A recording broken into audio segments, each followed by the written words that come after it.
Morning. I call the Budget Committee to order and ask for the approval of the minutes from October 23rd. Moved by Supervisor Merlino, seconded by Supervisor Garrity. Any additions or corrections? Call the question. All in favor? Aye.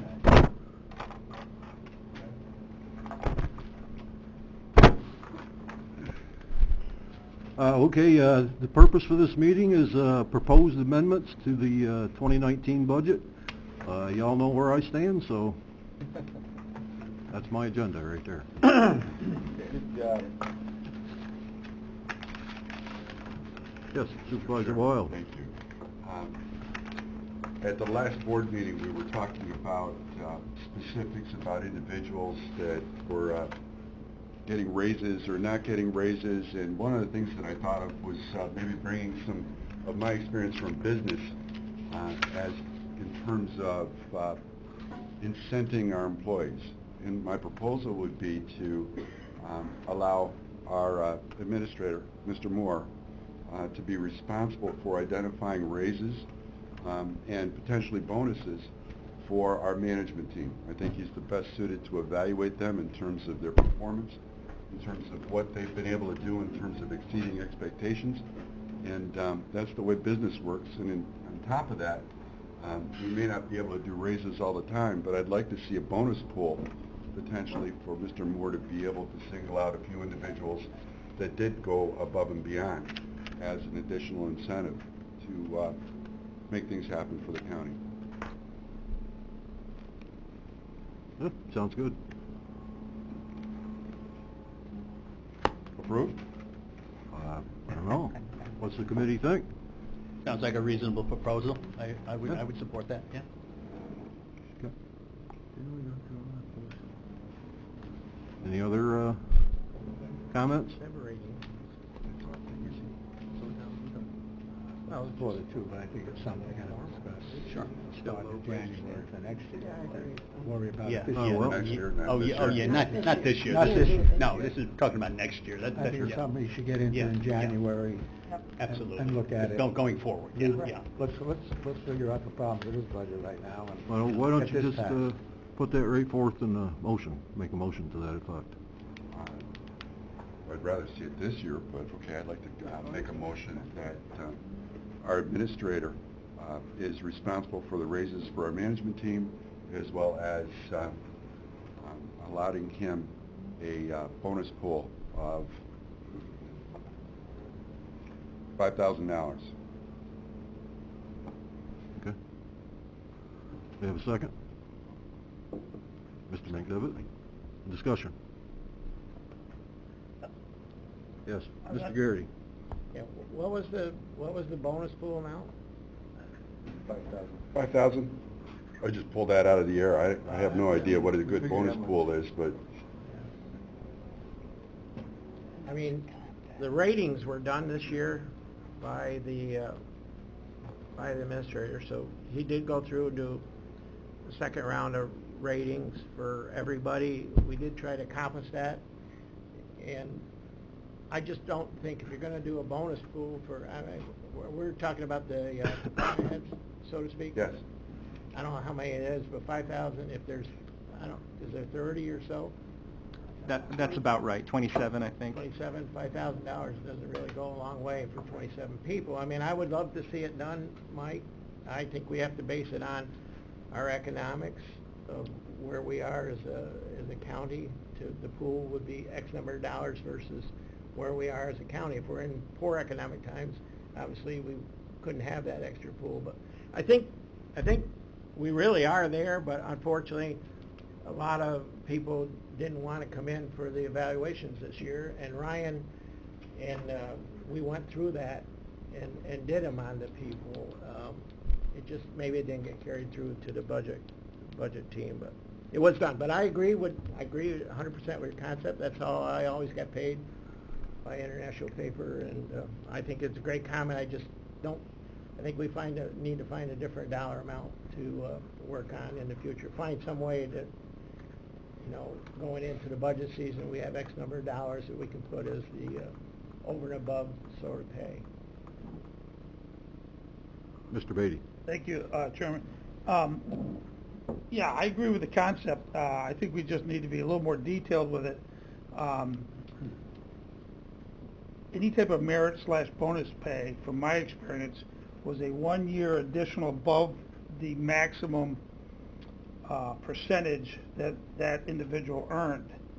So, for example, let's say 3% was the max raise, and an individual received and far exceeded that performance in that 1-year span, they would get the 3%, obviously, but having the ability to give them an additional stipend, one-time stipend/bonus for 1 year, not to be included in their base salary, but as a separate entity, is more than feasible, and that's how it should work, in my opinion.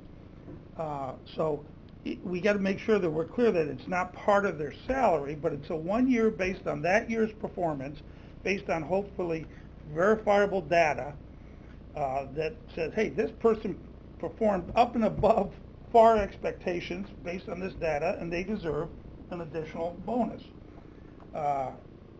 Again, not to be part of their base pay, because when you do that, then you extrapolate that out over 20 years, and a $1,000 bonus over 20 years would be approximately $30,000 with the other additional pay raises and so forth. So we just need to be clear on that, Mr. Chairman, from my point of view.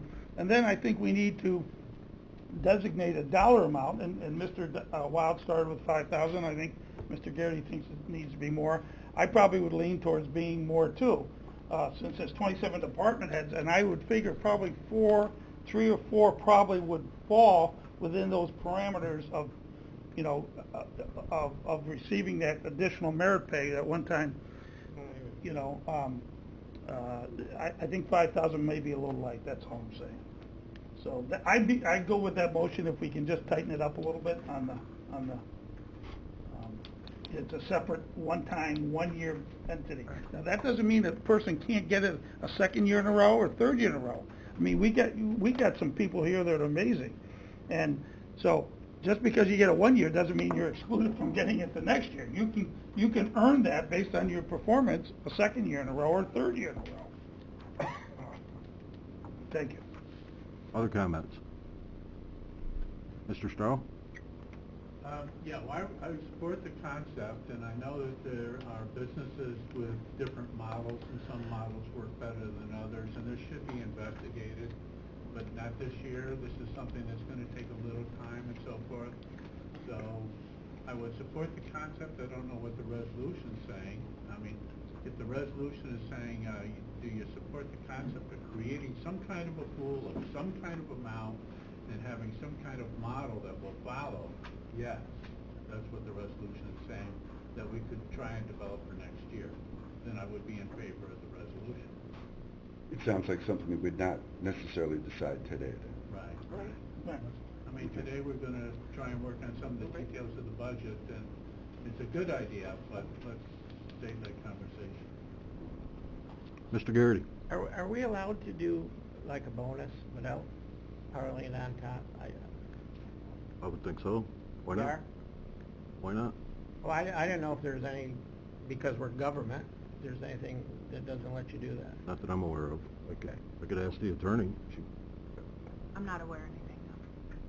Yeah, as long as the board has a resolution behind it, I believe it'd be authorized. And I might suggest, if you want to set a dollar amount, set a not to exceed dollar amount on what that pool ought to be, and then judging by the economic times and the needs of each particular budget, if we can have it within the budget officer's discretion as to how much the pool would be each particular year. So should we not? I'm almost thinking I should withdraw the motion and bring it to, I'm not sure where. You want to Committee. withdraw it or change it? I like the concept, but I think it's something we should start talking about in January. Let's get through what we got the problems here and see if we can solve this to get this budget I passed. also would solve these problems, but I guess not. Okay, so we still have a motion on the floor. You want to withdraw it, or? I'll withdraw to bring it up next No year. problem. Okay, everybody happy with that? Okay. Next?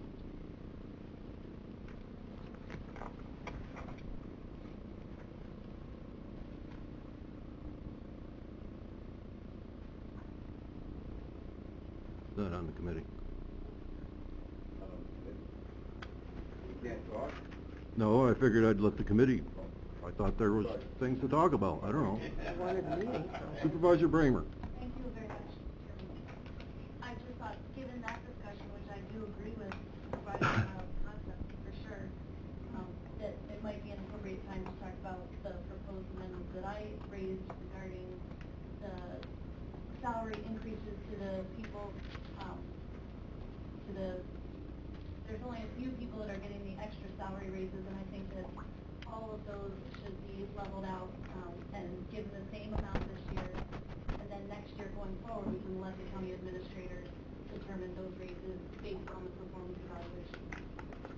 But for this year, we should even it out so that everyone is getting the same, and not going up and down.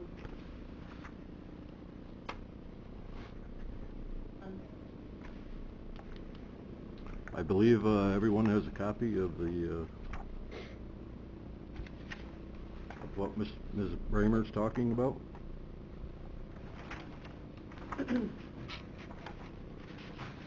Comments?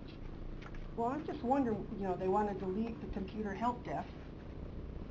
Mr. Colvin's here, so maybe he could explain why he feels it's important for it to be in this budget before we say, wait, we should go ahead and delete it. If I could clarify the printouts that you have in front of you, page 1 were Supervisor Diamond's ideas from last Friday's meeting. Right. Page 2, Supervisor Bramer's proposals, and page 3, Supervisor Beatty. Yeah, and mine does not, this is not about the estimate. Okay, but they want to delete it though, so why Well, would... my proposal is just the first 1, 2, 3, 4, 5, 6, 7, getting rid of those salary increases above the 2.6%. My proposal is not about deleting the positions that Supervisor Diamond wants to Okay, have released from. I was just looking at it because it's part of what's Yep. there, and I just thought, when we have somebody here who I'm sure could say why I wanted that, I think then we should at least be listening to that before we think about deleting it. Right. Supervisors, like Ms. Bramer said, her proposals are to take away the pay raises, I think, for, seven individuals, and also reduce the contingent appropriation by $51,000. If I may, Supervisor Thomas, I would respectfully request that the first 7 things there be considered as one item, and then my proposal about reducing the contingency be considered as a separate amendment. Okay. Comments from the committee? Mr. Diamond. Thank you, Mr. Chairman. The reason why I brought these recommendations to the full board is that I had an opportunity to look at a lot of the committee meetings that were structured through the calendar year, and I didn't see at that point in time where any recommendations for the creation of new jobs and positions were brought forth in front of any of the Well, committees. not to interrupt you, but can we stick to one thing at a time here? Sure. We're I was looking at- going to kind of explain how we got here, We got, how I came to the format to make the Right. recommendation. right, but right now, we're talking about pay raises for Okay. individuals. Sorry. Yes, Mr. Loeb. Thank you, Chairman. I can only speak to two of the issues. One, which you're not talking about yet, that was IT position. Pay raise I want to speak to is for the deputy insurance administrator. It's actually not a bonus. Quality of the job. She's doing a fantastic job. The situation is that she's being paid at she's not in the civil service. She's being paid at the equivalent of grade 14. But the work that she's doing is equivalent of grade 18. And the request that came before the Budget Committee back in August was that she be raised up to be paid the appropriate level. She's doing a good job, but she's not being paid. She was, in 2018, she wasn't being paid at her appropriate level. Health Insurance Director would like her to be paid at the appropriate level in 2019. director did offer that perhaps this was a large jump and that the board might consider splitting it over 2 years. But she felt that it was, this deputy is prepared at any time to step into her shoes, take over her job, and the job that she's doing is already grade 18 equivalent. She should be paid at that level. Thank you. Thank you for your comments, but again, we're on to Mr. Diamond's proposal and not Or no, Ms. Bramer's. Ms. Bramer's. Let's try to stick with one thing. Well, that's on her list. Yeah, but no. No, it's not on her list. No. So the 7 items we're discussing right now are Supervisor Bramer's. Page 2. It says at the top Supervisor Bramer, those seven only. Correct. And so is the discussion, Mr. Chairman, I think Ms. Supervisor Bramer said let's look at them all as one, all 7 as one. The raises. Okay. Yep. So I guess what you're looking for is some type of direction on whether we should vote as a committee to eliminate those or to stay with those. Is that correct? Correct. Okay. So, Yes, Mr. Chairman, Wild. thank you. Supervisor Bramer, did you total this all up in terms of what the total is? I don't see it about here $6 anywhere. grand. Yeah, it's about 6,900. About $7,000? Yep. Well, plus the fringe. So you have to add- 7,003 salary, 873 retirement, 435 Social Security, and 102 Medicaid. You know, it kind of goes Medicare, back on my... excuse me. I'm sorry, Mr. Frank. It goes back on my earlier comment about incentives for these individuals, the whole management team, per se. And I don't feel qualified to be able to say yes or no in terms of whether these individuals deserve this or not. So if you don't mind, I might ask Mr. Moore to make comments about whether these are, in his view, appropriate increases.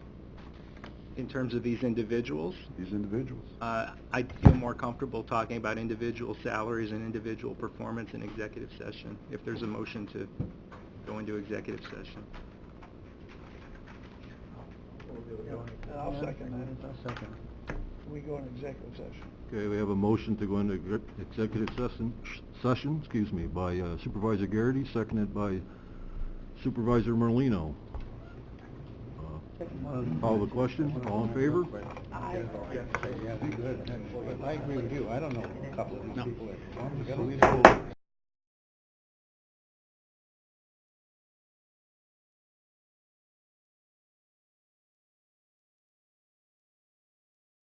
They feel like hiring their friend, you know what I mean? He pinches them twice, so. It's wild to be back. I'm sorry, I disagree with the mayor about talking about the these people. That's our tax money. We're not doing all that. That's true, so that shouldn't have anything to do with it. I agree. That was something we agreed on last year, to help keep them going more.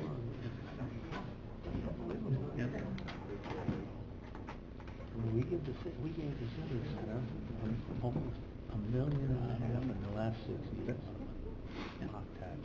Why do you want to knock this? All right, we're out of executive session. There was considerable discussion about the issues at hand there with the pay raises, and I'm not sure what the committee wants to do.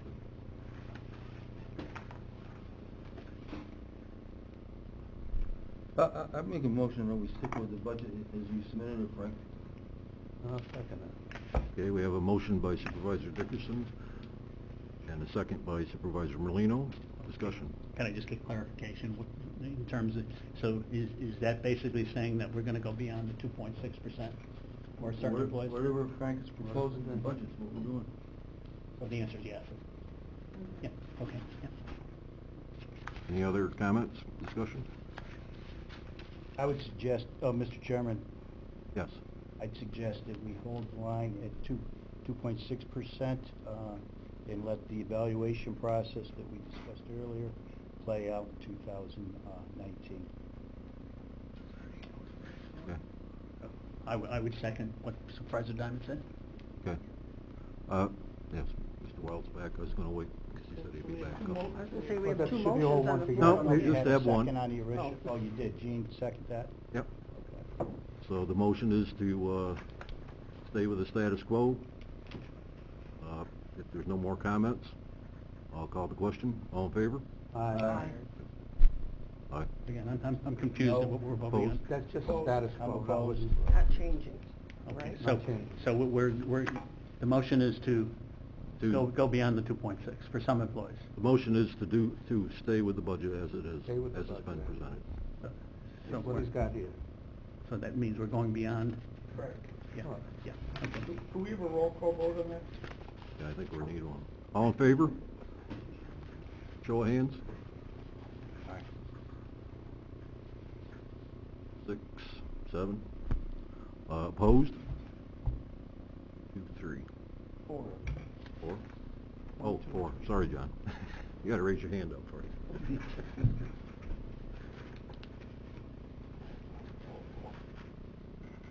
Okay. What's next? We going back to the first page now? Yep. Supervisor Diamond. I guess.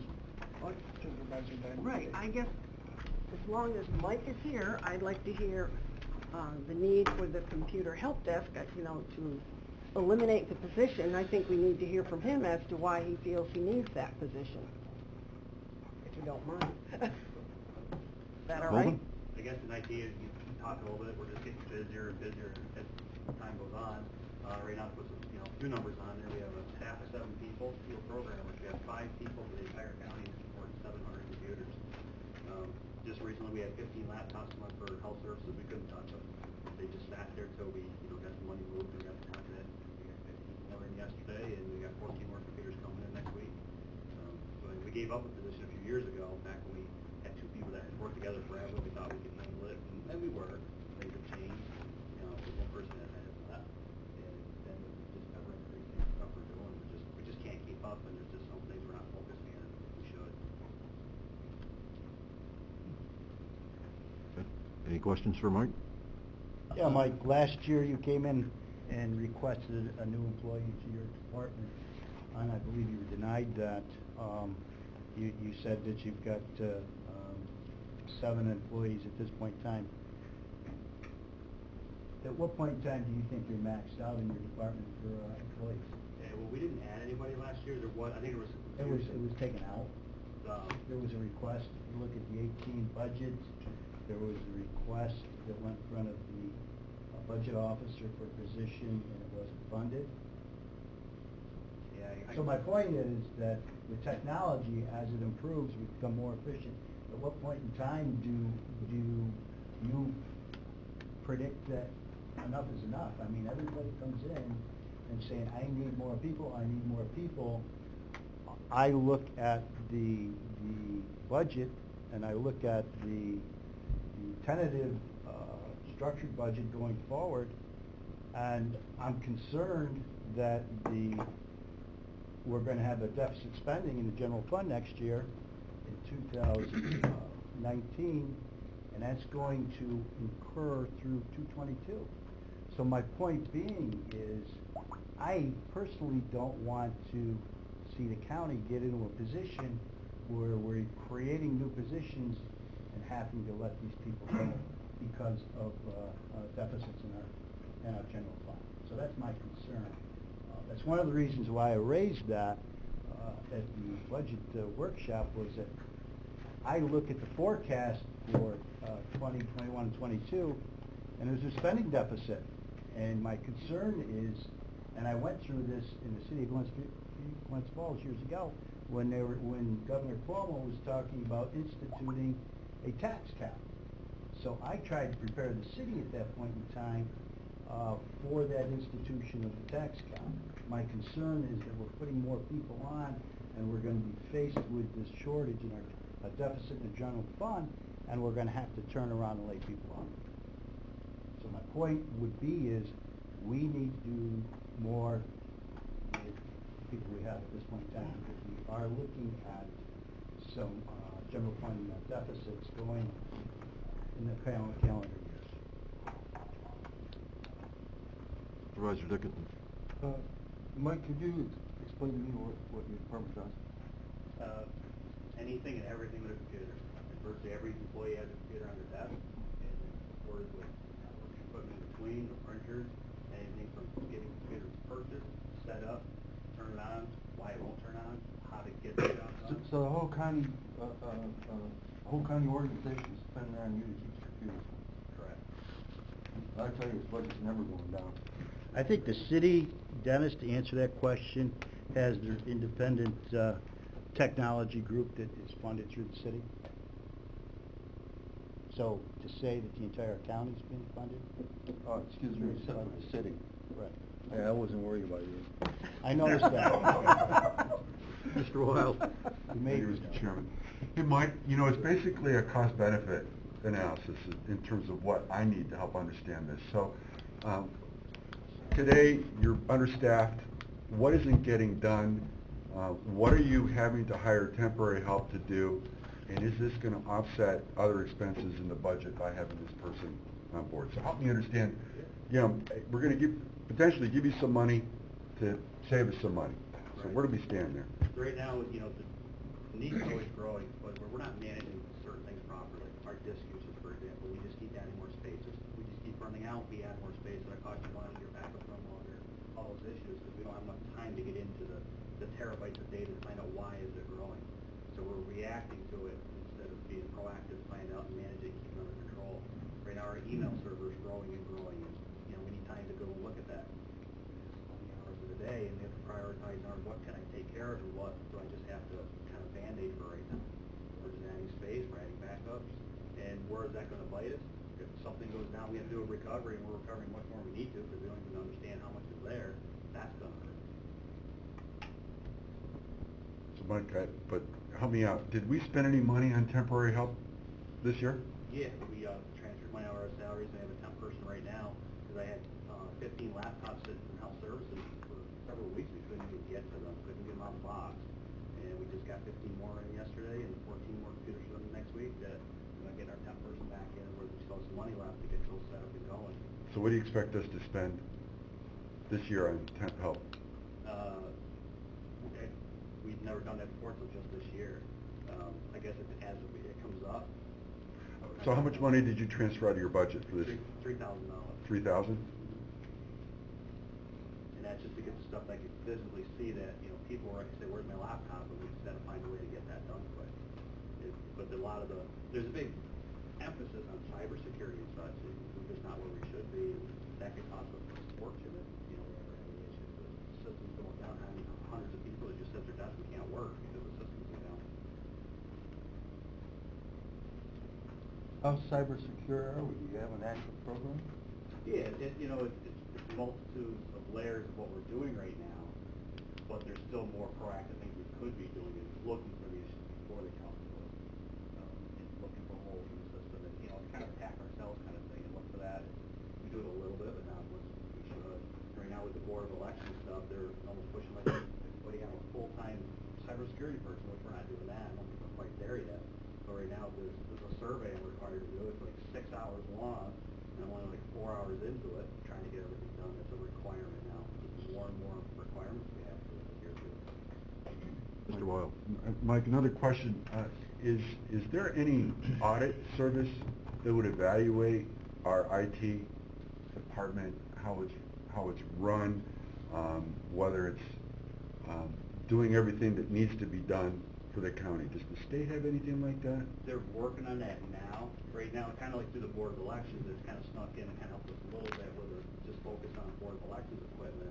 But at the state level, they're doing that right now, is to see how can we help the counties? And that's one of the things we're asking for, is to come in and do that survey kind of stuff and find those, if people have an expertise in something. Because I kind of look at us, we're a lot of jack of all trades and master of none. And where we need people to come in and know a specific skill, look at that specific problem. It's a little bit, they're helping a little bit with outside scans right now, so they're trying to help and get some more internal scanning and Is this something we could do early next year or late this year, to have an evaluation done by these people in the state to take a look at our capabilities? Yeah, I guess look and see where they are with that, if they're ready to offer it. Yeah, I know it's in the building process, I don't think it's available yet, so all of that. Well, I guess what I'd like to maybe make a motion that we put this on hold, leave it in the budget, but see if we can get some outside assessments of what our current state of IT is. Okay, that, you make that State in form of a comptroller motion? will come in on request and do an IT audit. Who will? The state comptroller, they have an IT subdivision that does the audits. Okay, well, we have a motion by Mr. Wild. Do we have a second? To put this on hold and leave it in the budget. And make a determination based on the audit. If you're gonna audit, you need to put money in the account for it. As long as you're gonna leave it in the budget, I'm We have a second by Mr. Beatty. Any discussion on that? I'm not going to support that. Basically, I'm going to put my faith in the department head, in Mike. Mike pinches pennies more than once in his effort to, and that's been my experience observing him since he's taken the position. So if Michael tells me it's a good idea, I support the department head. Okay. Yes.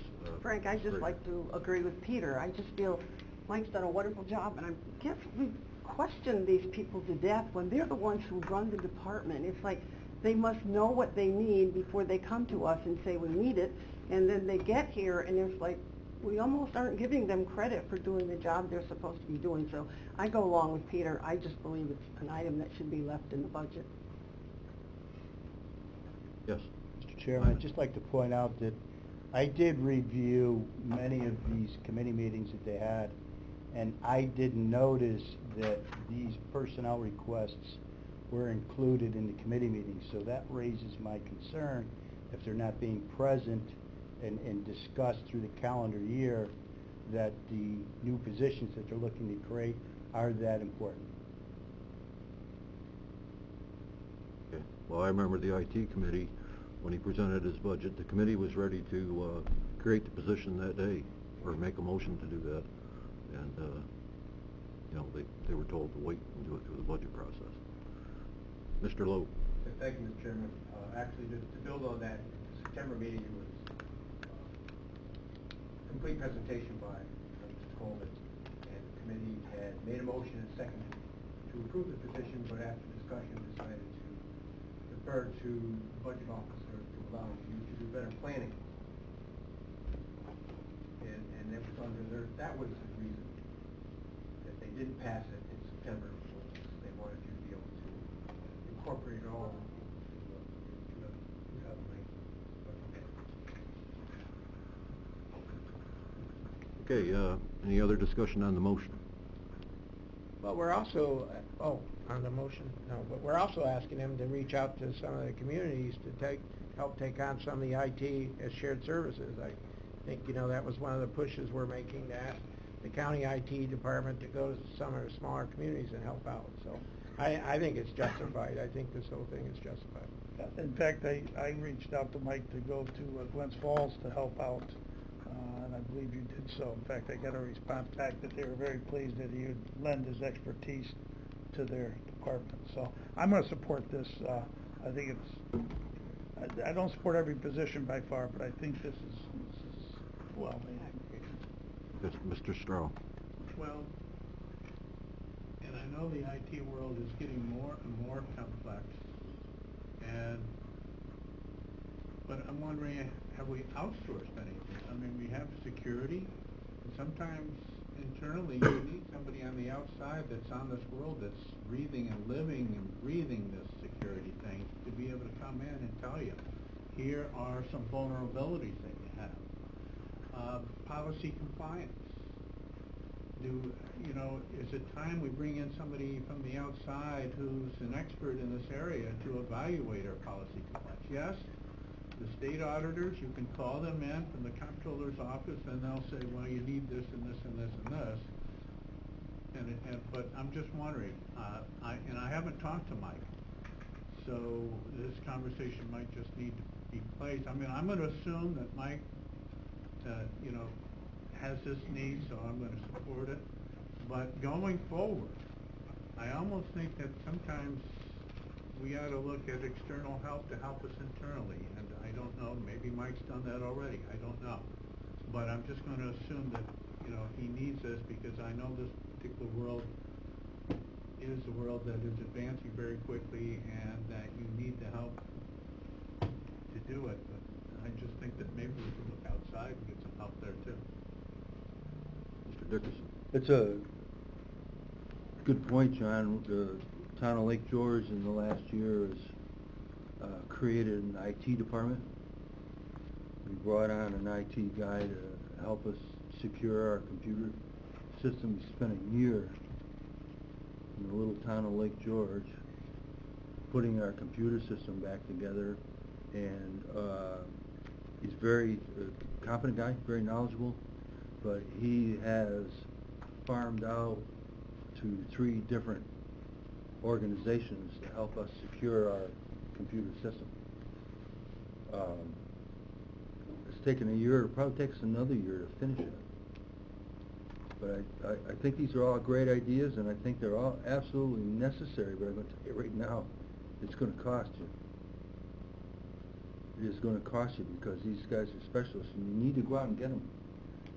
The city of Schenectady was recently compromised. Froze all their computers, shut them right down.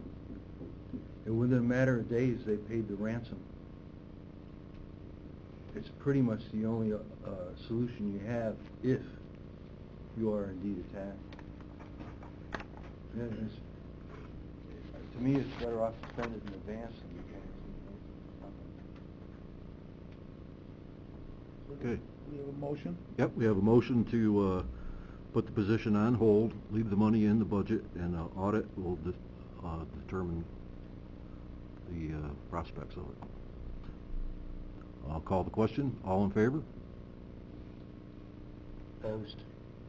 Opposed? Opposed. Okay. You get that, yeah. And along the same lines, Mr. Chairman, can we, is there money in the budget for us to maybe hire the controller's office to come in and give Mike some insights in terms of what additional or what gaps we might have? Is there a fee for that? Supervisor Stroud, do you know, is that something No, they there's just... no fee. So since it's not a budget, I'll bring it up with Mike and committee. Right. We spent $13,000 on it. Just for the audit. Now, come in and tell us. Okay, well, Control? Controller or? No. I think you're right. Private. are there any other recommendations on this Computer Help Desk Tech 3? I'll make a motion, we leave it in the budget. I'll second that. Moved by Supervisor Garrity, seconded by Supervisor Dickinson. Discussion, we've had quite a lot, but discussion. Hearing none? Yes? Again, I'd like to go on and make a motion or go on the record that I'm asking to request to take that out. Okay. My position. Duly noted. Call the question. All in favor? Aye. Aye. Opposed?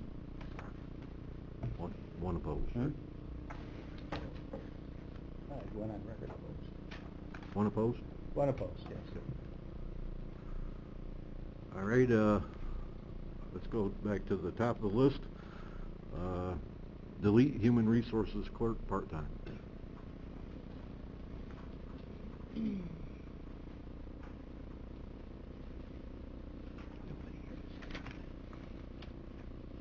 I just need a little more rationale. I'll give you a background from my perspective.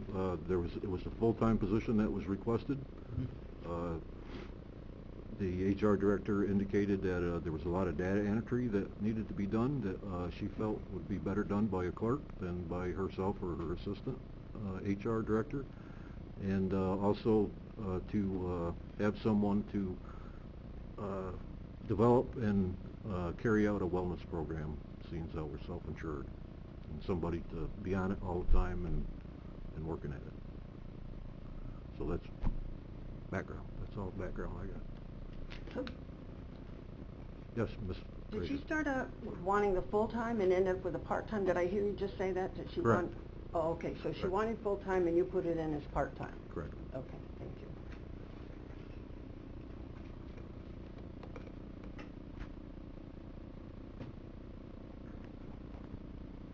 Any other Just looking. questions see- or discussion? Since Jack, with Jack's, do you have any? Yeah, again, my What, Jack, position yeah. hasn't changed. is that I don't feel at this point in time it's necessary to fill that position. I'm concerned again about our financial whereabouts going forward. What would possibly be affecting the county with a negative fund balance in the general fund 2020, how this is going to play out, if we're going to lay people off. I'm really concerned about what's going to happen. So to have a position, to fill this position at this point in time, I don't think it's that important. Okay, do we have a motion? A motion to... Do whatever. Part-time. Otherwise, we're moving on to the next position. No, I'm going to make a motion to delete the human resources clerk position. Okay. As proposed by Supervisor Diamond. Moved by Supervisor McDevitt. I would assume seconded by Supervisor Diamond. Discussion.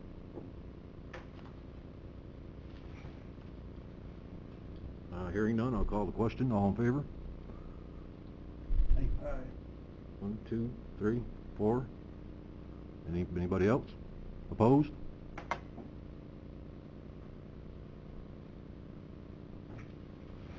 Okay. Motion fails. Next is delete the communication officer, number 20.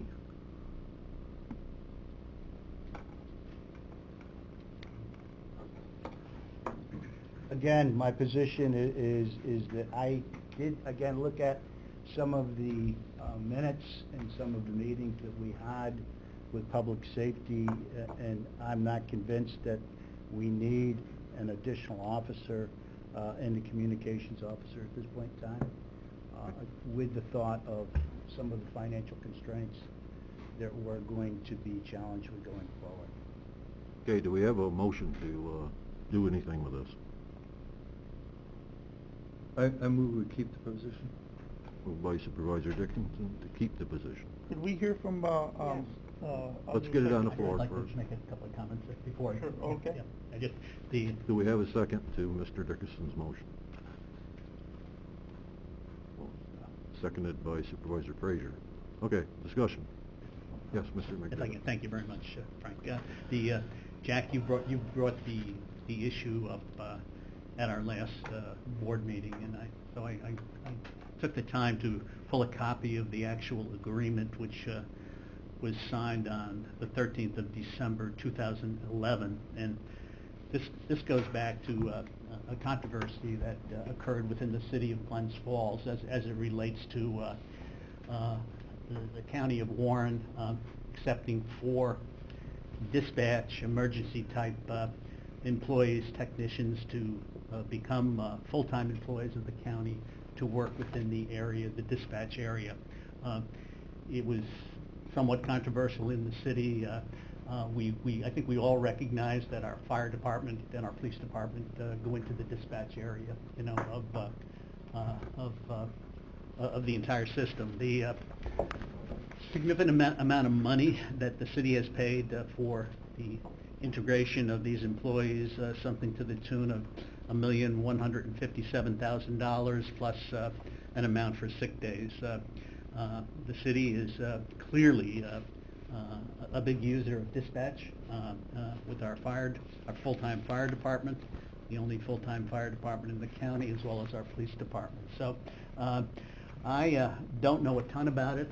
I have visited over the years the dispatch center. It appears to be total state-of-the-art. I did see a memo from Sean recently in the last couple of days as it relates to, I think it was his concern and justification for that employee, and I think it had to do with overtime. So if maybe the gentleman from the Sheriff's Department could help me with that, it would be helpful. Thank you. Mr. Lemry. As you're aware, when we have our meetings with the Budget Committee, we come in with a number of requests. Our budgets are not something that are prepared overnight. There's a lot of thought and time to go into it. I am the member of the agency that prepares all 3 budgets for the Sheriff's Office. We have 3 budgets: communications, law enforcement, and corrections. We asked for other positions in other divisions, and the Budget Committee saw fit to not grant us a position.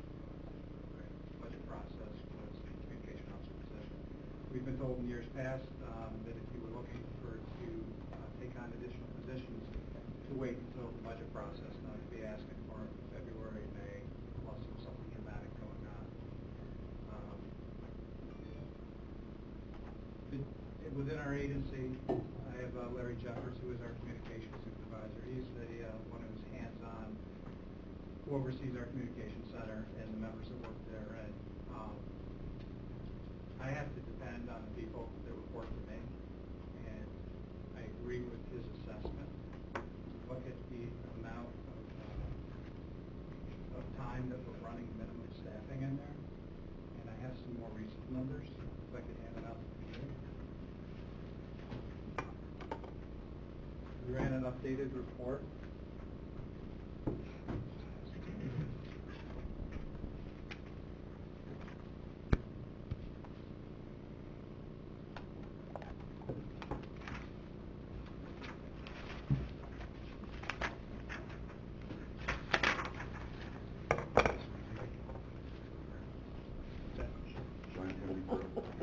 Need some more? With the two pieces? No, just one. This one, yeah. Yes. Just for our head table. I think I have it. I You can have it share already? with Mary. It's like a wedding. You have it, Frank? Yep. Gene, I believe I did. pick 'em up I front. don't know, updated, but Sorry. 2 arrows. The email that I asked Amanda Allen to share with the Board of Supervisors was what was presented to the Budget Committee back in August. And we stand by what we presented back in August. It details exactly what goes on in the communications center. Calls for service are increasing. Warren County is obviously a tourist destination. We have the same amount of staff here in December that we have here in July. July, it gets quite a bit busy. We do our best to mitigate the overtime costs that we run into. But on the most recent document that I gave you today, you'll see that we've gone negative on our part-time code. We have just under $15,000 budgeted for part-time, which helps eliminate some of our overtime costs. You'll see that we're almost at 100% for our overtime this year. In addition to the vacation time, personal time, and holiday time that employees receive through their contracts, they have sick time as well that they take. One of the numbers I don't have here in front of me, but when an employee drops off the payroll because they're out on extended sick leave, that's generally staffing that needs to be made up in the concept. I ran a sick time report this morning, and it was just over 83 8-hour shifts of sick time, in addition to the other leave time. That's time that we have to find a body, put into the chair. What's important to remember that people call 911 for a wide array of things, and they call our administrative lines for a wide array of things, whether it's a tree in the road, barking dog, somebody's having a heart attack. The most important thing is that phone gets answered right away, that we get the resources to help dispatch the people right away. Right now, because we were running at minimum staff, sometimes we struggle with the new software that went in this year, the PowerPhone software, which is a long, and I'll let Larry explain to it.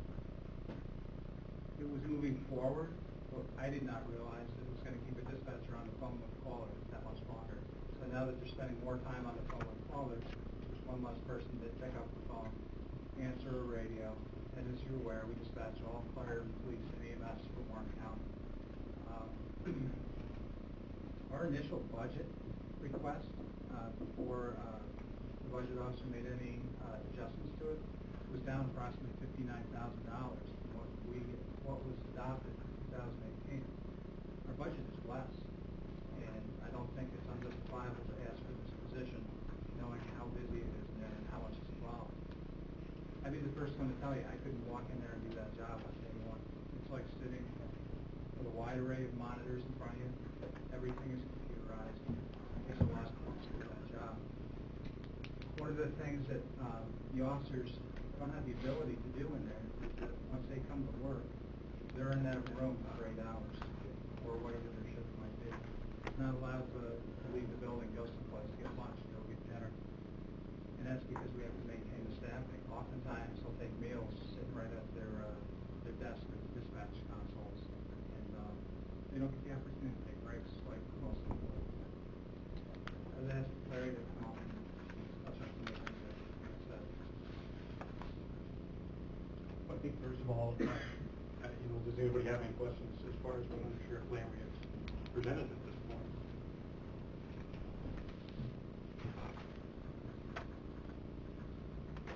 I guess as far as the justification would go, by contract, the dispatchers are entitled to 15-minute breaks and a 30-minute lunch break each day. Take a B shift just for an example. Minimum staff today is 4. There's 4 people working, so you take the 4 people and their 15-minute breaks. One in the morning, one in the afternoon, that's 2 hours. 4 employees, 30-minute lunch break is 4 hours. We're already half of the shift every day, every afternoon, below minimum staff, below our own minimum staff.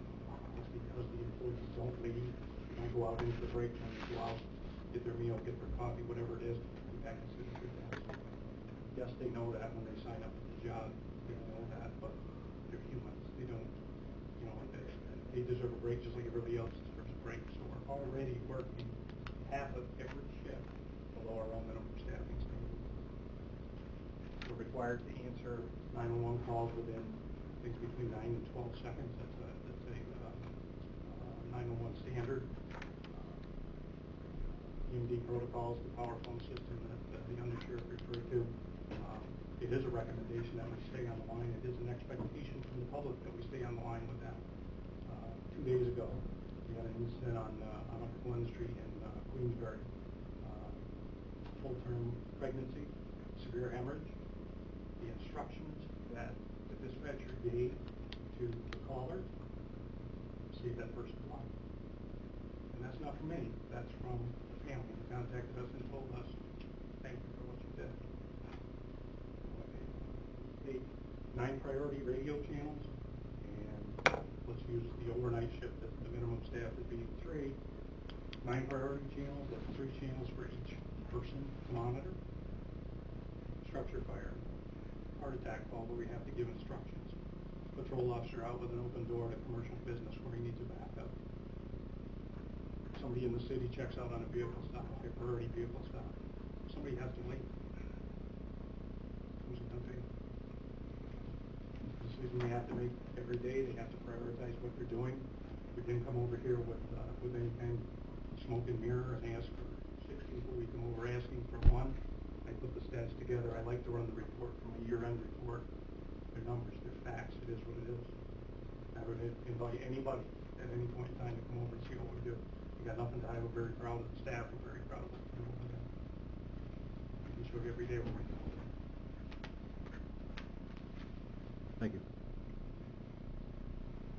Any questions for either of these gentlemen? Just a comment, Mr. Chairman, if I may, please.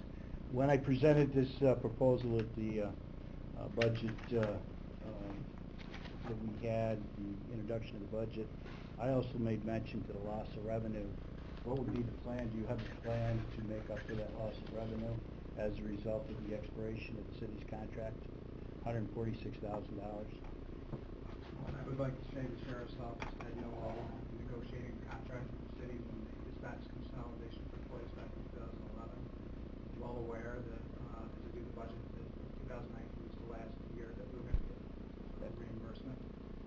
And no, I do not have a plan as to how we're going to generate $30,000, $40,000 to replace that. The one thing I would like to say is that through the grant writing process that we do at the sheriff's office, we receive approximately $170,000 a year public PSAP sustainment money, which is money the county would have to spend to upgrade equipment, replace software, and all the other host of things that we do in the communications center.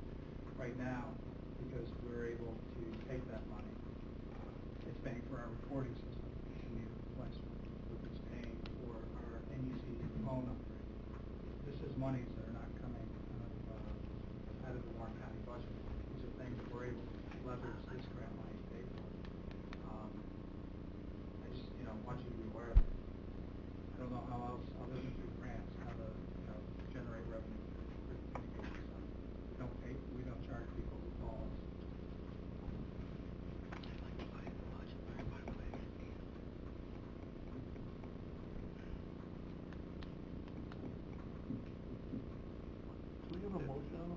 We do, What's the motion? What is the motion? to keep it the way it is. Moved by Supervisor Dickinson, and I think second by Supervisor Frazier. Yeah, that's right, a long time ago. Yes, Mr. Yeah, I would just support the motion that we keep it the way it is. At the end of the day, we have to support the people that really know what they're talking about, Larry and Sean, on a day-to-day basis. And the biggest two words in the English language are public safety on many occasions. And so when we're dealing with that issue, we have to leave allowances to ensure that public safety does occur. So I thank Sean and Larry for their efforts, and I would support the motion. Thank you. Any other discussion or comments? If not, I'll call the question on leaving it in the budget as presented. All in favor? Aye. Aye. Opposed? One opposed.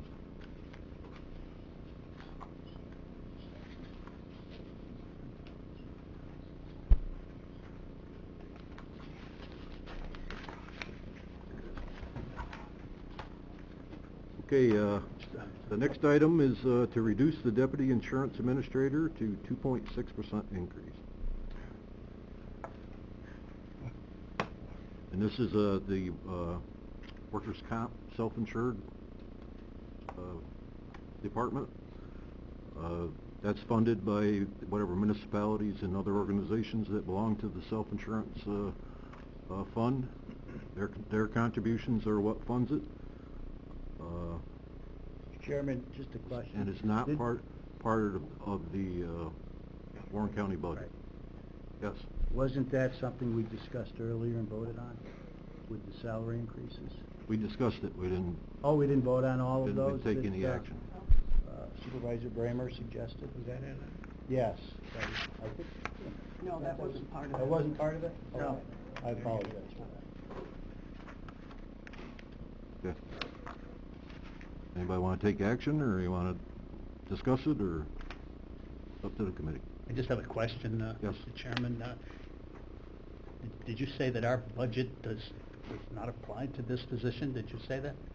The county budget, this is not part of the county budget. It's a separate fund. Self-insured. Okay, so we still vote on it even though it's not part of the county budget? We created the self-insurance fund.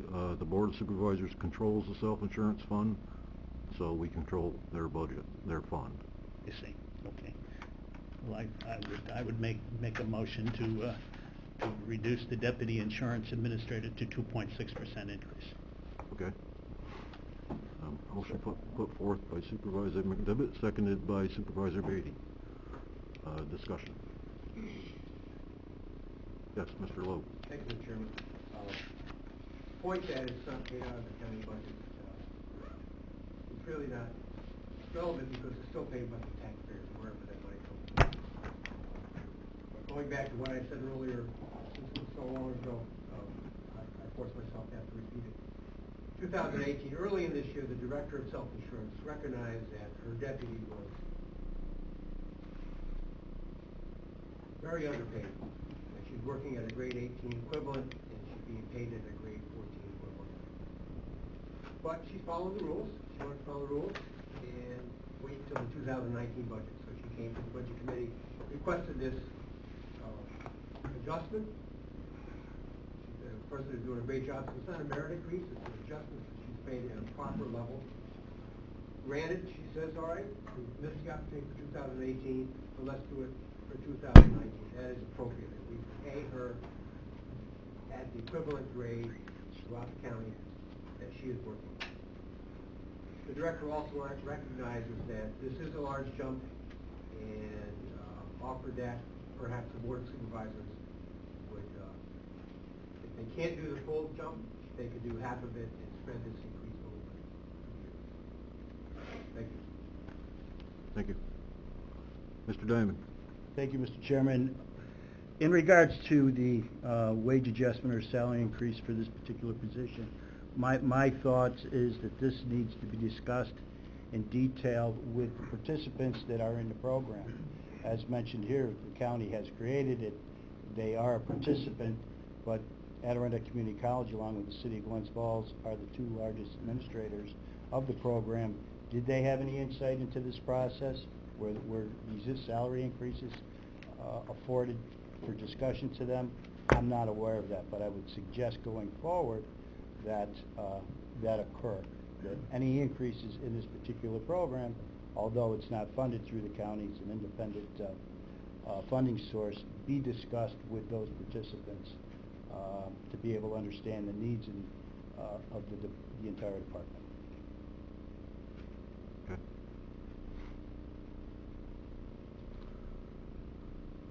All right, we have a motion and a second to remove this pay adjustment. Last chance. Call the question. All in favor? Aye. Now we're going to have to raise hands. All in favor? 3, 4. Opposed? Okay, motion fails. Next is to reduce the animal cruelty prevention appropriation to $15,000. That's from 50. If I can maybe make a couple of comments, if I can, Mr. Chairman. The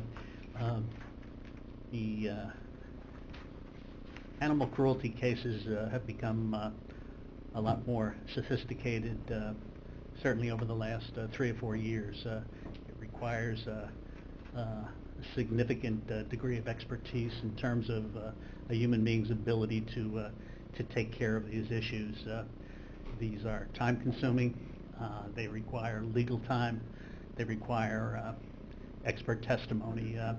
If we were to make an assumption that we had 6 of these cases a year in Warren County, and I don't think it would be a stretch to say that with legal time, with testimony, with depositions, that 40 hours per case could indeed be a normal conclusion. That basically would equate to 240 hours per year. At $200 a year, that would be $48,000 a year. Should there be possibly a little bit of give in the number that it's requested? Possibly, but I don't believe that the $50,000 is a not dead number that should shock anybody. It's just the cost of doing business and the cost of getting involved in a legal environment that just is time-consuming, is unwieldy, and is unpredictable. So I would prefer, and I would make the motion that we leave it in the budget at $50,000, and that would be my motion. Okay. Moved by Supervisor McDevitt, seconded by Supervisor Dickinson. Comments, questions? Yes, Mr. Chairman. The appropriation I asked for, I thought was reasonable. We have a history of about 5 or 6 calls this year. Looking at the comparison, last year and the year before, we were paying close to $100,000. We do have an organization that's willing to help the county on animal cruelty calls in a point that is just paying mileage. So I'm looking at the specific call volume that we've had year to date, that I would suggest that we keep the line item at the same, $15,000. Okay. Others? Mr. Strauss? Yes, 10,000 per dog incident seems to be excessive. But I do understand the need to address the topic, and I support Jack Diamond's proposal to reduce it to 15,000. But I think the 15,000 could be spent on patrol officer training, so that we can do this internally, and we should be able to do it internally. Okay. Other comments? Good.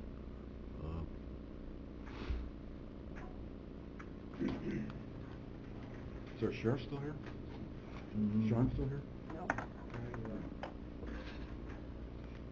Hearing no other comments and everyone's here, I'll call the question on keeping the appropriation at 50,000 instead of reducing to 15.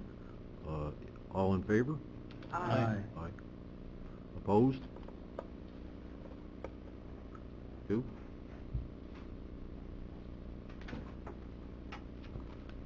Next item is to reduce the contingency appropriation by $90,000.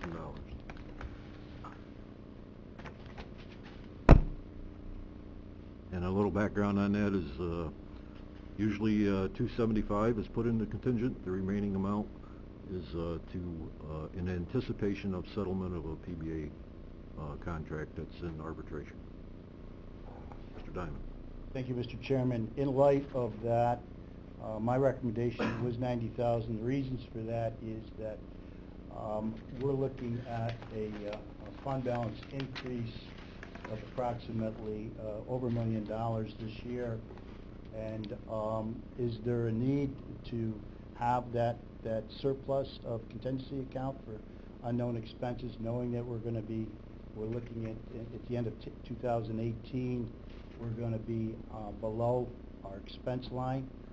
My suggestion was to reduce that, still maintain a balance enough to support the agreement with the PBA and still have enough money in there, but I don't feel the need to have that abundance of contingency accounts. Okay. Other comments? Yes, Ms. Bramer.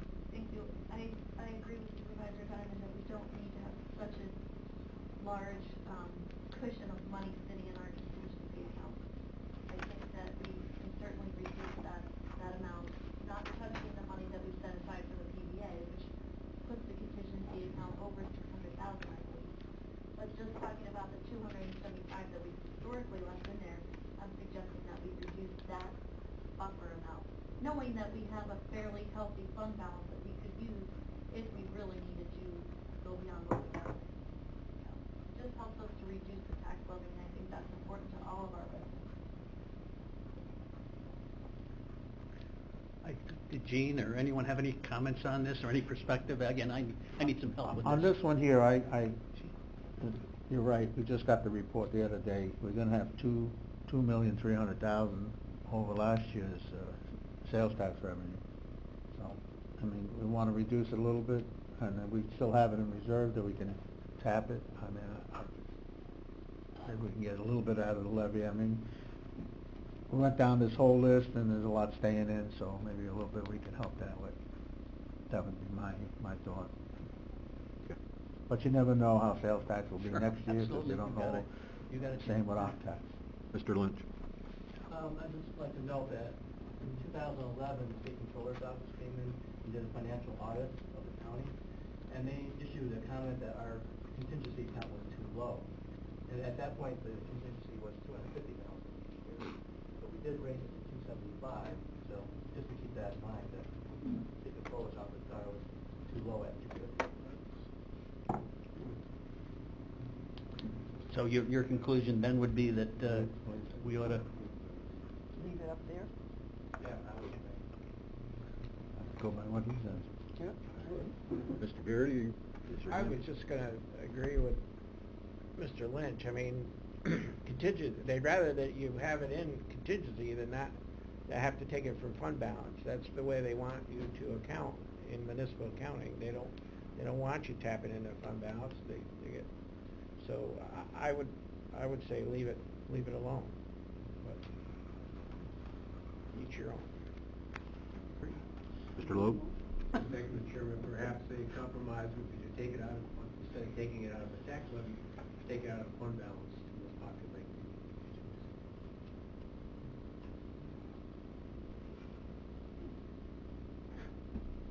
Okay.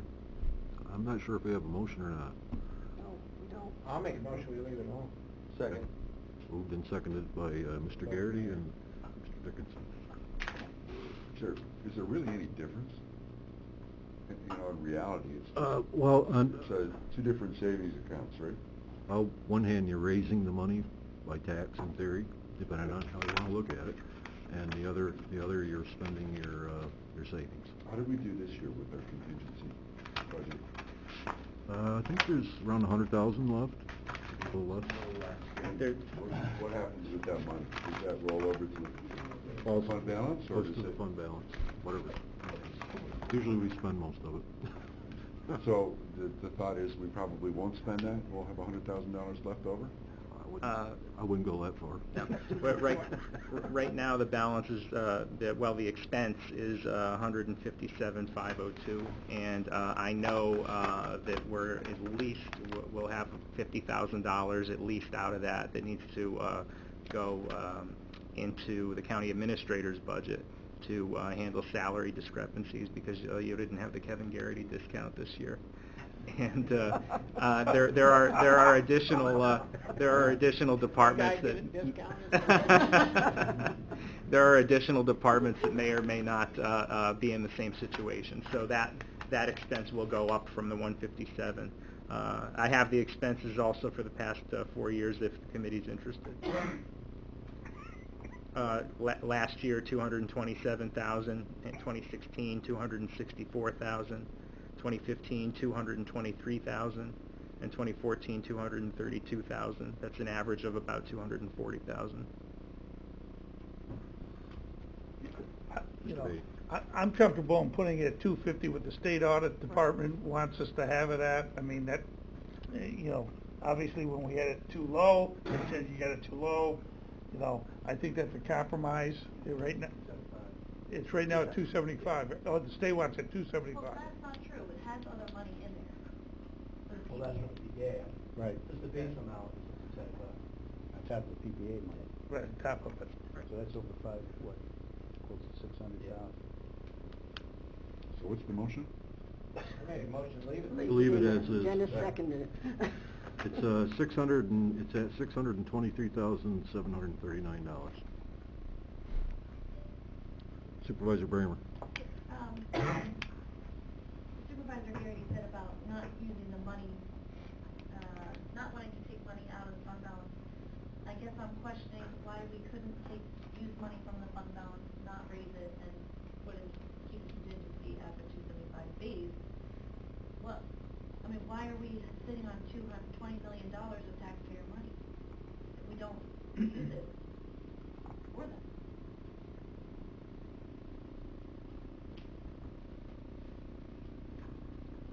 Okay, Mr.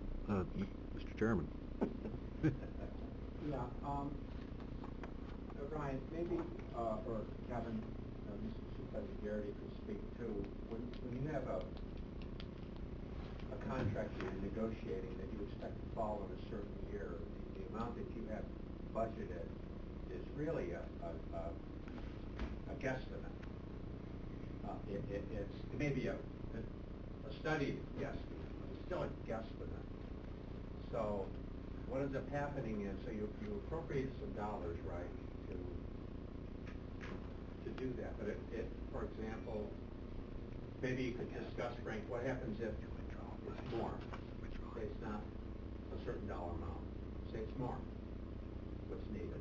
Then the question becomes, well, where's that money come from, right?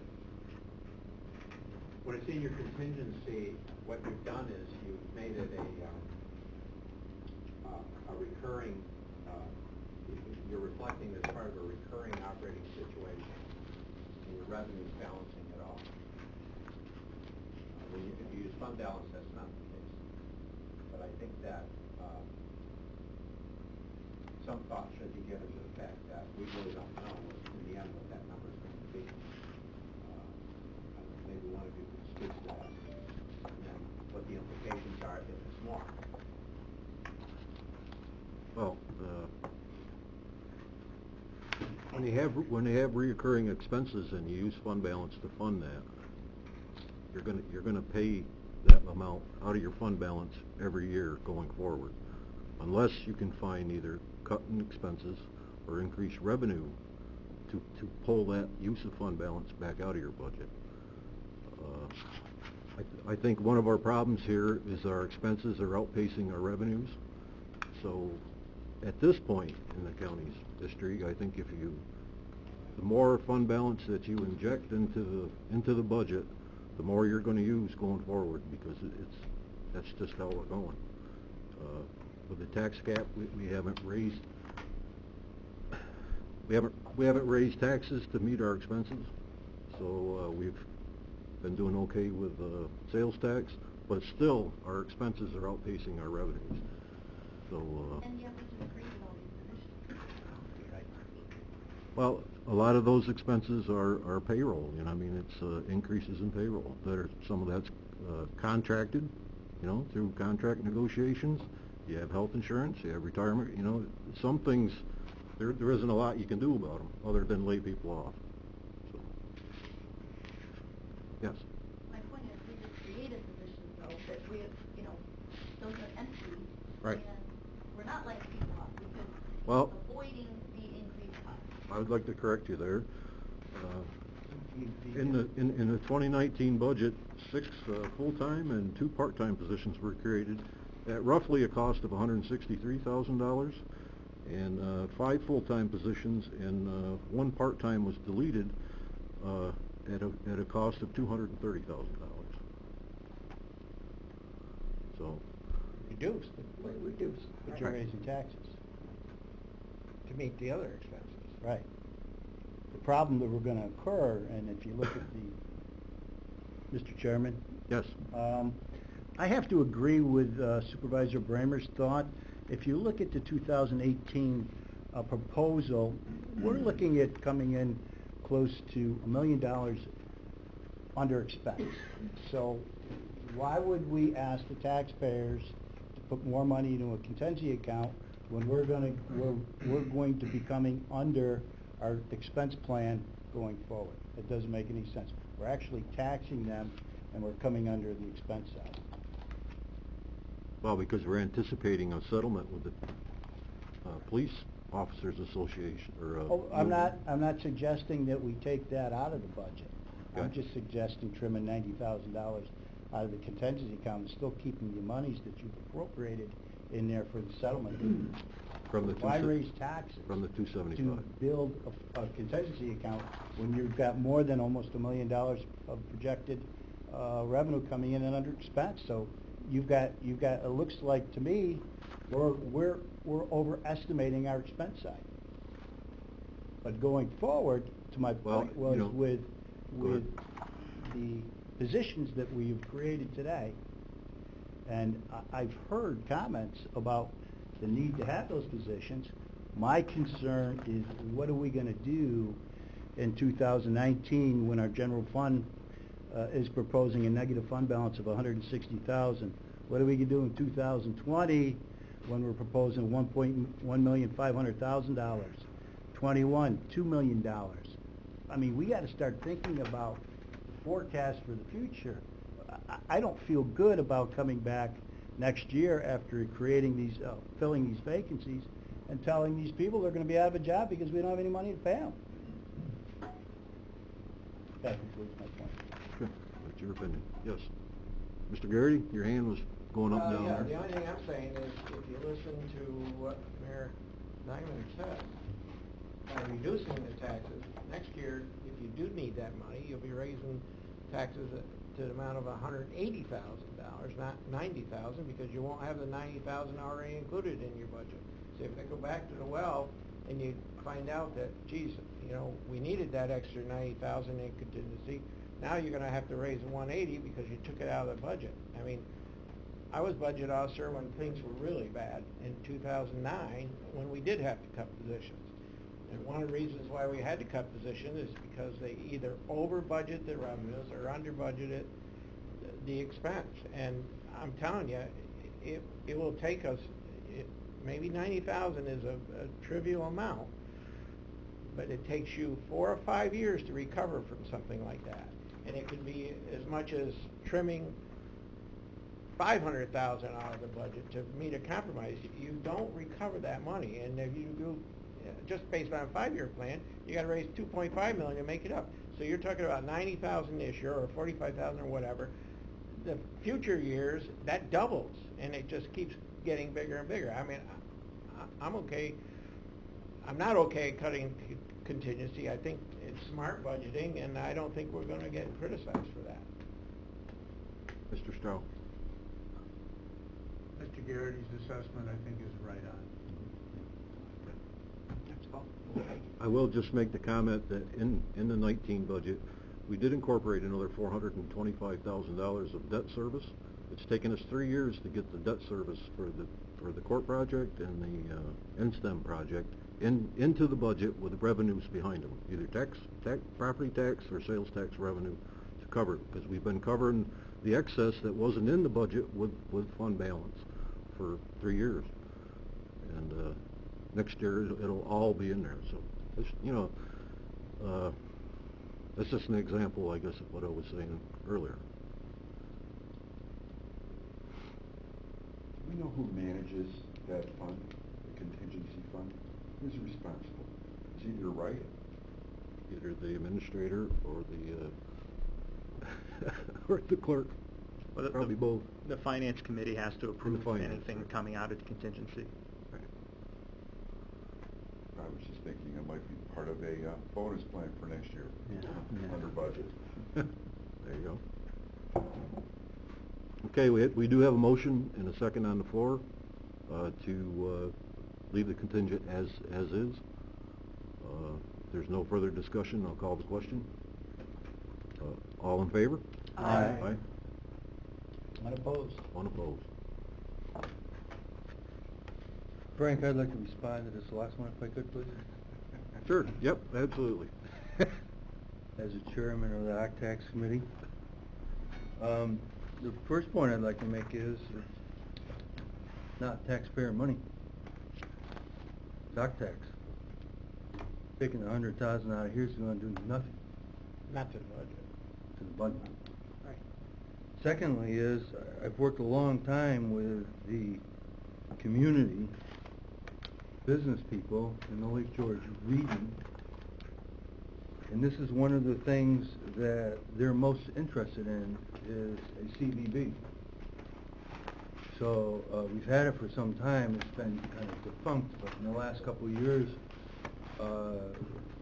we've gotten it cranked up. They've hired Gina Messner. She's outgoing, very personable person. She's done a lot for it. We had a contract with them last year for $300,000. It was a contract to perform, and we gave them some limits for performance.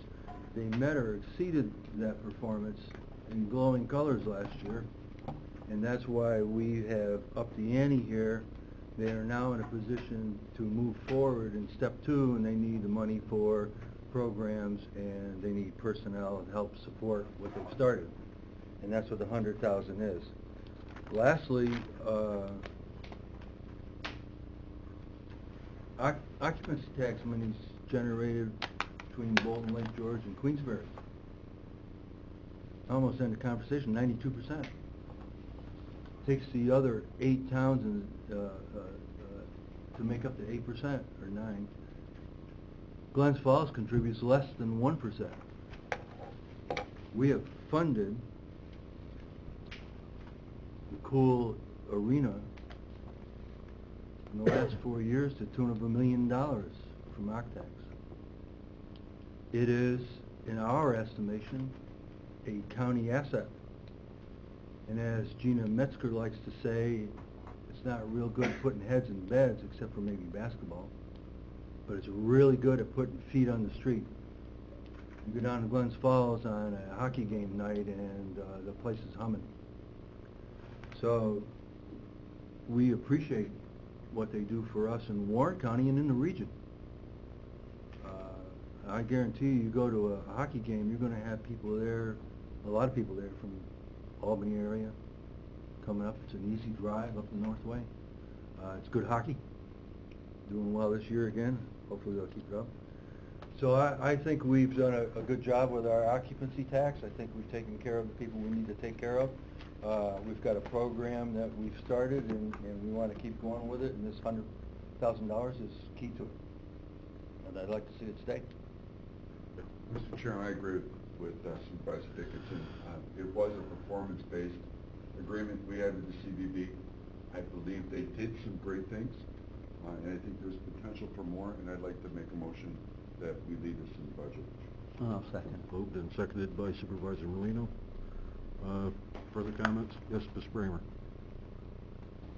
I appreciate what you said just now about the performance-based contract, and I do come to most of the occupancy tax meetings, but not all. And I have reviewed their narrative reports. It'd be really nice to see how they have compared with the objectives that we set in the beginning of the year. Some measurable goals. You know, if they said to get 10 tours here, did they bring us 10 tours? Or however they're, 10 new basketball tournaments, I know that sounds good. Something like that to show us in an objective, measurable way that they really did meet all of the goals that we set for them last year, or that they set for themselves. They have, every monthly meeting we've had, they come and they give us a report on their progress. There are several things involved there. Kristen's involved with bringing events here. She does a really good job. She comes every month and tells us how many hits she has and where they're going. Some of them are next year. Some of them are 3, 4, 5 years out. But they're still there and they're still working on them. The same with Gina. They've been very straightforward about what they've done and the accomplishments they made, and we're really pleased. We're very hopeful this will. If they could roll it up into some sort of summary, that would be really helpful. Okay. I think, and proof of their being deserving of another 100,000. Because I think it's there. It's just really cumbersome to go through their report. Okay. I'll do that. Mr. Dime? Mr. Chairman, thank you. I made a recommendation to hold the line on spending. Looking back at 2017 to 18, this county awarded $125,000. Prior to that, it was $35,000. I'd like to find out a little bit more as far as what that number is in increase in sales tax in regards to performances. I hear the words being thrown out, they've exceeded their performance, but I haven't seen a financial report that can equate to that in dollars and cents. The other question I'd like to raise today in regards to this is that I'd like to ask for an annual independent audit in regards to the performance, so we can document and say exactly whether they're achieving their performance goals or whether they're not achieving their performance goals, and base our decision in regards to the appropriation on that performance. Right now, it's a report. This is what we look like we're bringing in, but I don't see any real dollars and cents equated to that in regards to the performance. Mr. Starl? Well, I think that Dennis and I, and maybe some others, have more, and Gene, have more communication with the CBB and Lake George Chamber of Commerce, and so we have an idea what they're doing. We have an idea, maybe they could make a better effort to convey what they're doing and what they plan to do to some others. But I think Dennis has summed it up quite well. The job they're doing is fantastic. I think that the money that we're investing here, which is tax money, is going to have a return far exceeding the investment. So, I think we've got to show our support because they are on the right track. We want them to continue expanding that track. So, Mr. Garrity? Yeah, I do think that they do, if you attend some of the meetings, they do give us a breakdown of what the ROI is on each event. They've done that in the past. They got the program, the CBB board went and purchased the program to take these events and do an ROI, return on the investment, of what they're doing for that. So I do think we're getting enough information from them. I mean, it could always improve information, but if you attend the meetings, you'll find out that we are getting some reports on different events, and they have been helpful for the county to look at the events and distribute tax money. So I know that I look at the numbers on the events in Warrensburg. The garage sale, puts 9,000 room nights or something like that in there, but they have a program, Jack, that they do share with us certain events when they do an ROI on it. And we've seen that in committee, I believe. Mr. Merlino? Yeah, I'm not trying to beat up on Jack, but all of us know, and we've been preaching it at every tourism meeting and OCTAX meeting, and I know, and I sleep with these numbers, the last 7 years, sales tax has gone up roughly $1 million a year. This year it went up 2.3 so far. OCTAX has gone up $100,000 a year for the last 7 years, and this year it's going to go up a little higher. So sales tax, there's not that many more people buying brand new cars or stuff like that in this county. It's coming from, I believe, fully promotion of tourism, and now working with the CVV board, they're out promoting in a different direction, and it's all coming together. And that's the numbers. It's just not fake numbers. I mean, the treasurer, assistant treasurer's right behind us. He can tell you. I'm not giving you a song and a dance. We can put it on a piece of paper and show it to you in about an hour. But as all this money is being raised, is not, of course, the county is growing too, but it's not that all people are going to buy sales tax items every day, every year, the same. You only buy a new car every 3 years, so, so I believe fully in my heart it's coming from tourism, and it's coming from working with the CVV board, and the people are coming to our county, and they're spending money to enjoy their fun. So, I mean, it's sure paying for it. I mean, when you get the sales tax and op tax up every year that amount, it's coming from someplace. Mr. Chairman, just one last final comment on that. I'm not disagreeing with the sales tax increase. I'm trying to figure out how to measure the performance. Is it coming directly from the CVB, and they are and it's warranted to give them an extra $100,000? Or is that an effort on the Warren County Tourism Department is generating? I haven't seen any documentation that can convince me which one is performing or they will performing at the same level. I don't know that. That's the information I need to sit here and justify saying, okay, we want to give you $100,000 more above the $300,000 last year because we think that you're overachieving. I don't see it in the numbers at this point in time. I'm not disagreeing that sales tax in the county is not going up, but I have to say a lot of that is performance measures from the Warren County Tourism Department. Oh, and I wouldn't disagree with that, but they're adding on. We had a discussion back in January about fulfilling a position in Warren County Tourism, and Supervisor Dickinson was adamantly opposed to filling that position. He went on the record and he said, what is the job description? It's civil service. I'm dead against it. But his willingness here to throw the money at the CVB without justification to the performance. That's puzzling to me, and that's why I'm questioning it. I'm not asking to abolish the funding. I'm just asking to hold the line on funding. Mr. Wild. Mr. Chairman, thank you. There's a couple of different ways that I look at this. In terms of measurement, what the CVB is doing is in part sales and in part marketing. And I don't know how you measure marketing. Not on a month-to-month, week-to-week basis, not in a tourism-based industry. But one of the things that I do look at is their long-range thinking, their long-range planning, and there's one event that's coming to this county next year. I think it's the ATA conference, the Adventure Travel Conference, a multinational conference. If I'm not mistaken, they scored that deal for Warren County in the Lake George region.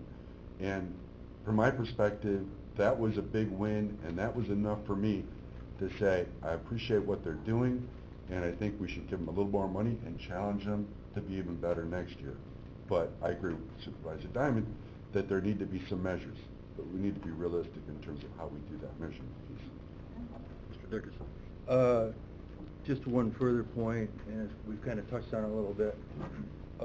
One of the keys to the success of this is that the CVB and the tourism department need to work together. And I think that is the bottom line why this has worked so well.